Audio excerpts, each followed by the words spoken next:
नमस्कार दोस्तों, स्वागत है आपका श्रीलिंग पुराण में। आज हम देखेंगे शिव मूर्ति प्रतिष्ठा फल का वर्णन। तो आइए दोस्तों शुरू करते हैं। सूत जी बोले, हे मुनियों, अब मैं इसके बाद स्वेच्छा विग्रह की उत्पत्ति और उसके प्रतिष्ठा के फल को आप लोगों को कहूंगा। उमा और स्कंद सहित शिव की भक्ति पूर्वक स्थापना करके सर्व कामनाओं को मनुष्य प्राप्त करता है। इससे जो फल प्राप्त होता है उसे मैं आप लोगों से कहता हूँ। करोड़ों सूर्य के समान करोड़ों विमानों से युक्त योगी जब तक महाप्रलय होती है तब तक शिव के समान क्रीड़ा करता है। ओम, कोमार, ईशान, वैष्णव, ब्रह्म, प्रजापत्य, इंद्र आदि लोकों के भोगों को हजारों वर्षों तक भोग कर सुमेरु पर स्थान बनाकर देवताओं के भुवनों में क्रीड़ा करता है।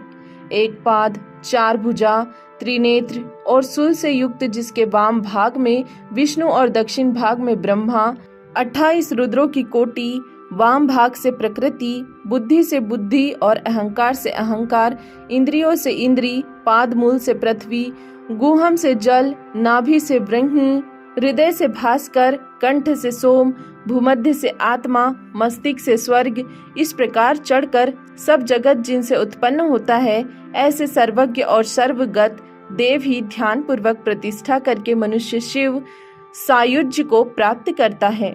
बैल पर स्थित चंद्रमा का भूषण धारण किए हुए शिव की जो प्रतिष्ठा करता है, वे किंकिनी जालों से युक्त स्वर्ग के विमान में बैठकर दिव्य शिवलोक में जाकर वास करता है और मुक्त हो जाता है। गण, अंबिका और नंदी से युक्त शिव की प्रतिष्ठा करने वाला सूर्य मंडल के सदृश विमानों में बैठकर अप्सरा आदि के नृत्य के शिवलोक में गणपति होकर निवास करता है। पार्वती सहित वृषभ ध्वज शिव को ब्रह्मा, इंद्र, विष्णु आदि से सदा प्रतिष्ठा करने वाला सर्व यज्ञ, तप, दान, तीर्थों के फल को प्राप्त करके शिवलोक में जाकर महाप्रलय तक भोगों को भोगता है।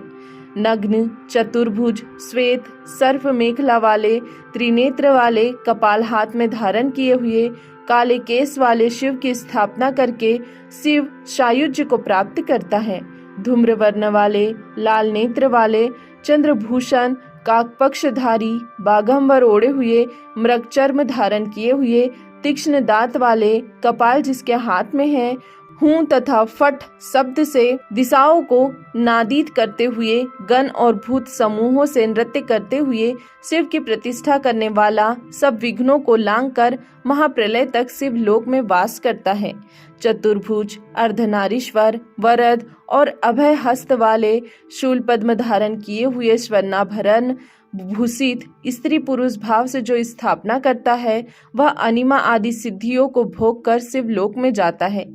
चिता भस्म धारण किए हुए, बाघंबर धारण किए हुए, सिरोमाला धारण किए हुए, उपवीत धारण किए हुए शिव की प्रतिष्ठा करके मनुष्य संसार के भय से मुक्त होता है।